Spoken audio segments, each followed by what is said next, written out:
Continuamos con los vídeos explicativos de la unidad de los reinos cristianos peninsulares en la Edad Media. En este caso concretamente vamos a analizar los puntos 6, 7, 8 y 9, que corresponden con los aspectos demográficos políticos como es la repoblación, económicos, las actividades económicas tanto en el reino de Castilla como en el reino de Aragón, la sociedad de los reinos cristianos y la cultura y arte de los reinos cristianos en la Edad Media. Comenzando por la repoblación, podemos decir los siguientes aspectos acerca de la misma, que se denomina repoblación a la ocupación de las tierras que se habían mantenido deshabitadas o que los reyes cristianos habían conquistado a los musulmanes. Vamos a analizar cada uno de los tipos de repoblación que se dan a lo largo del proceso llamado reconquista. En primer lugar, las repoblaciones libres, también conocidas por presura o apricio, que se dan a partir del siglo IX, donde se forman comunidades de campesinos libres en el Valle del Duero y Pirineo. Con el paso del tiempo, sobre todo a partir del siglo XI y el aumento de la conflictividad, la necesidad de defender los territorios de los ataques musulmanes fortaleció a los nobles, que poseían castillos amurallados. Por lo tanto, muchos campesinos libres se pusieron bajo la protección de un señor. El segundo tipo de repoblación serían las repoblaciones concejiles. Los reyes organizaban la repoblación de las ciudades fronterizas. Se podían dividir en concejos los territorios o fuero cartapuebla. También estaría la repoblación por órdenes militares, donde las tierras conquistadas se dividían en encomiendas y se le encargaba a órdenes militares, y por repartimientos, llamadas también de donadíos. Vamos a analizar ahora las actividades económicas de los reinos cristianos. Básicamente serían ya los dos grandes reinos, el reino de Castilla y el reino de Aragón. En cuanto al reino de Castilla, la característica fundamental es que es una economía agraria, aunque la ganadería es muy importante, sobre todo por la oveja merina, que produce una lana de gran calidad que se exportará sobre todo a territorios centroeuropeos, especialmente a Flandes. La mayoría de las tierras castellanas se dedicaban, como hemos dicho, al cultivo de cereales y de productos para la exportación, la famosa trilogía del Mediterráneo. Pero la base de la economía, sobre todo la gran riqueza, venía de la ganadería ovina, que producía abundante lana de gran calidad destinada a la exportación. Esta ganadería pertenecía mayoritariamente a la nobleza castellana, que para velar por sus intereses fundó en 1237, con la aquiescencia de Alfonso X el Sabio, el honrado Concejo de la Mesta. Vamos a analizar las principales rutas de la lana. La mayor parte de la lana producida en Castilla se exportaba a las ciudades textiles de los Países Bajos, donde se hilaba, se tejía y se confeccionaba. El comercio de la lana se concentraba principalmente en Burgos. Desde allí partía a los puertos principales del Cantábrico, a Bermeo fundamentalmente. Allí embarcaban y se dirigían a Flandes vía marítima. Los marineros vascos y cántabros eran los encargados de realizar el transporte de esta lana. Ya en el siglo XIII se fundó la Hermandad de la Marina de Castilla para defenderse de la competencia de los marineros ingleses y franceses. Aquí arrancaría la gran tradición marinera castellana que desembocaría en los posteriores descubrimientos. En cuanto a la corona de Aragón, se trata de una economía más diversificada. Se establecerán rutas comerciales por el Mediterráneo y serán acompañadas de conquistas militares para preservar el privilegio de esta burguesía incipiente que va a controlar estas rutas comerciales. Aun siendo una economía diversificada, hay que aclarar que la base fundamental, como en toda esta época, es la agricultura y la ganadería.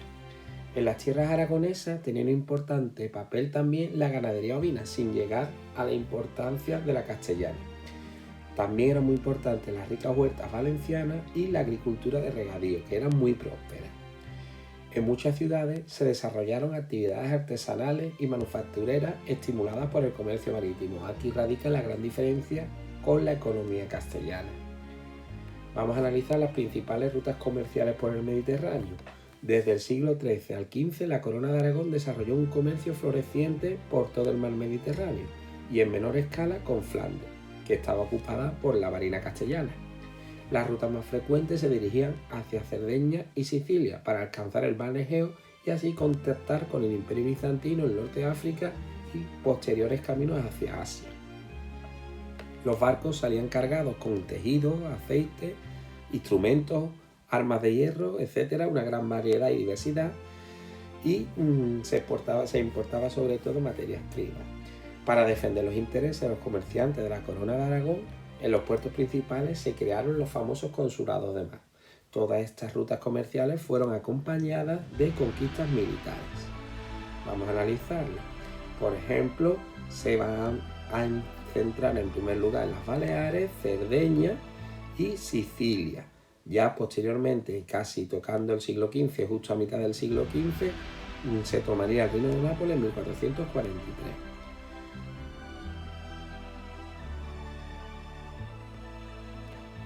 Los almogávares, una expedición de mercenarios, controló Atenas y Neopatria hasta finales del siglo XIV. Por lo tanto, el comercio por el Mediterráneo estaba controlado por la Corona de Aragón y los condados catalanes. En el siglo XV, el rey Alfonso el Magnánimo conquistó Nápoles e incorporó sus territorios a la corona. A continuación, vamos a analizar las principales características de la sociedad de los reinos cristianos. El avance de la Reconquista comportó que los reyes concedieran enormes extensiones de tierra a los nobles, como hemos visto con la repoblación, con las que crearon grandes señoríos. Las grandes familias nobiliarias tuvieron por tanto un papel muy destacado en el gobierno y muchas veces lograron imponerse al poder del rey. El peso de la nobleza se hacía sentir. En Castilla no se desarrolló, por tanto, una burguesía que se enriqueciese con la manufactura y el comercio, y cuya influencia fuese un contrapeso al poder de la nobleza. La nobleza y el clero, por tanto, eran los grandes propietarios de tierra y vivían de las rentas que le proporcionaba el trabajo de los campesinos. Sin embargo, la situación era muy diferente en la Corona de Aragón. La prosperidad comercial, especialmente por las rutas del Mediterráneo, favoreció el desarrollo de una vigorosa burguesía que acumuló riqueza y poder, y que sí actuó de contrapeso con la nobleza y el rey. Esta burguesía apoyó la expansión mediterránea llevada a cabo por los monarcas, facilitándoles recursos monetarios, naves y pertrechos. Vamos a analizar ahora la cultura y arte de los reinos cristianos en la Edad Media. Hay que destacar primero que la península ibérica era un encuentro de culturas judía, musulmana y cristiana. Vamos a analizar cada una de sus manifestaciones. Y entraremos en los dos grandes estilos europeos, el románico, analizando la arquitectura, la escultura y la pintura, y el gótico, analizando las mismas disciplinas. Comenzamos. La península ibérica, encuentro de culturas, la interacción cultural, las comunidades judías y mozárabes y mudéjares. La interrelación cultural. En los reinos cristianos peninsulares convivieron culturas, religiones y pueblos diversos, cristianos, musulmanes y judíos, como hemos indicado. Como resultado de esa convivencia se produjo un influjo de unas culturas sobre otras y un enriquecimiento del patrimonio cultural de los reinos cristianos. Muchas de las obras culturales de los autores griegos y latinos llegaron a Europa gracias al Al-Ándalus, ya que habían sido traducidas al árabe.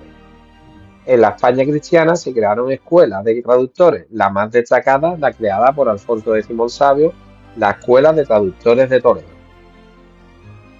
En cuanto a las comunidades judías, estas, aunque eran minorías, eran muy importantes. Las comunidades judías habitaban en barrios separados, las llamadas aljamas o juderías, en las que se encontraba la sinagoga, su centro de oración y culto, su templo. Los judíos pagaban unos impuestos especiales a la tesorería real y gozaban de cierta autonomía administrativa y judicial. En cuanto a mozárabes y mudéjares, los mozárabes que se trataban de cristianos no convertidos al Islam, es decir, fieles al cristianismo, y mudéjares son los musulmanes que habitaban en el territorio gobernado por reyes cristianos. Los primeros se trasladaron hacia los reinos cristianos a medida que avanzaban las reconquistas y las repoblaciones. Los segundos optaron por quedarse, pero poco a poco se fueron obligados a convertirse. Durante la Edad Moderna, los mudéjares fueron obligados a convertirse al cristianismo y pasaron a denominarse moriscos. En cuanto a la arquitectura, las dos influencias europeas más importantes fueron el modelo románico francés y el modelo románico bizantino.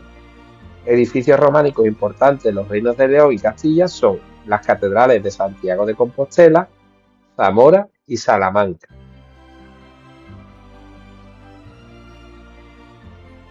En Cataluña destaca el monasterio de Ripoll y la iglesia de San Clemente y Santa María de Taúl. En Aragón y Navarra sobresalen la catedral de Jaén. En cuanto a la escultura y la pintura, podemos decir las siguientes características. Que la escultura románica se muestra esencialmente en las fachadas y capiteles de las iglesias. La zona más importante de la pintura románica están en España, concretamente en Cataluña y Castilla y León. En Castilla y León la influencia mozárabe y mudéjar se muestra en la introducción de temas más profanos con escenas de la vida cotidiana. El gótico en la península ibérica. Una vez analizadas las características del románico, entraremos a analizar los principales elementos del gótico en la península ibérica, analizando la arquitectura, la escultura y la pintura. La arquitectura. En la península ibérica se recogen dos modelos arquitectónicos distintos, el gótico septentrional o francés, gótico francés, y el gótico meridional o cistercense, que sigue la orden del Cister. El modelo septentrional o francés se encuentra en los reinos de Navarra, Castilla y León, y las catedrales, los ejemplos serían las catedrales de León, Burgos y Toledo. El gótico meridional aparece en la Corona de Aragón con obras como Santa María del Mar en Barcelona o la Catedral de Mallorca.